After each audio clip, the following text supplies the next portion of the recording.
avez connu le système français jusqu'en 68, qui était un système extrêmement rigide. Il y avait un clivage extrêmement grand entre les universités d'une part et les grandes écoles d'autre part. Moi, j'étais convaincue que j'étais pas faite pour les études et que je détestais ça. Et si je l'ai, je m'y remets. Puis aux États-Unis, j'ai découvert que j'adorais ça. Ouais.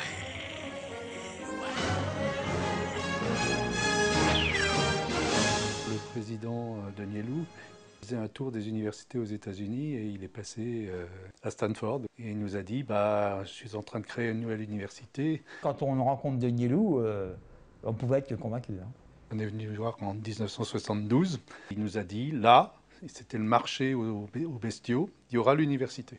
Autour, c'était la plaine à betteraves bien connue Picardie, de la boue, etc. Il pleuvait, avec des pancartes « Non à l'université capitaliste ».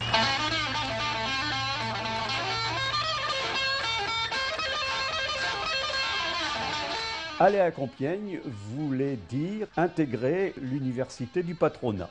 C'était original, mais on n'avait pas le monde académique avec nous. On a discuté de ce qu'on pourrait faire. On avait carte blanche, avec un président qui ne faisait pas partie du sérail, pour innover.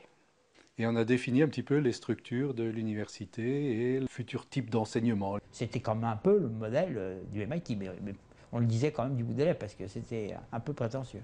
J'avais 23 ans, donc quelque chose qui se créait, alors qu'à Dijon, j'avais l'impression que ça ronronnait.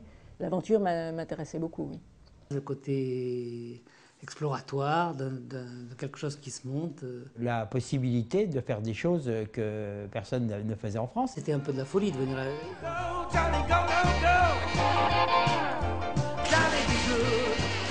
La première rentrée s'est faite dans une auberge de la jeunesse.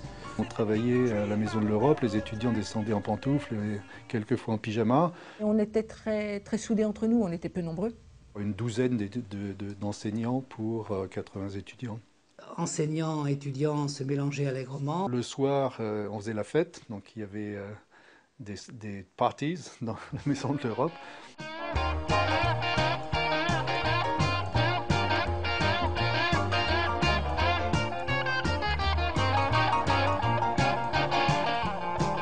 Quelques mois plus tard, on a eu la chance d'avoir des bâtiments pas fabriqués.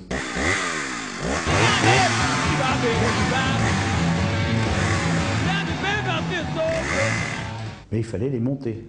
Je me souviens aussi de la première sélection des élèves où on essayait de déceler des têtes un peu ouvertes sur le monde extérieur et pas uniquement ouvertes sur le monde scolaire. Le jeune est tourné vers l'avenir. Mais aujourd'hui, l'avenir ne se tourne plus vers le jeune. Doit-il aborder l'avenir en lui tournant le dos? Le jeune? C'était un peu atypique, hein. C'était pas le profil de l'élève qui a fait 2 ans de préparation et qui intègre une grande école. Il y avait beaucoup d'individualité très forte. Ce qui m'a le plus frappé, c'est l'ouverture des étudiants. Ils en voulaient. C'était extraordinaire pour un enseignant d'avoir un tel public. On avait l'impression de vivre un moment fort. Ça peut paraître présomptueux ce que je dis, mais on avait des jeunes qui étaient venus ici, qui faisaient aussi le même pari que nous. Je pense que c'était une réussite et qu'il fallait le faire.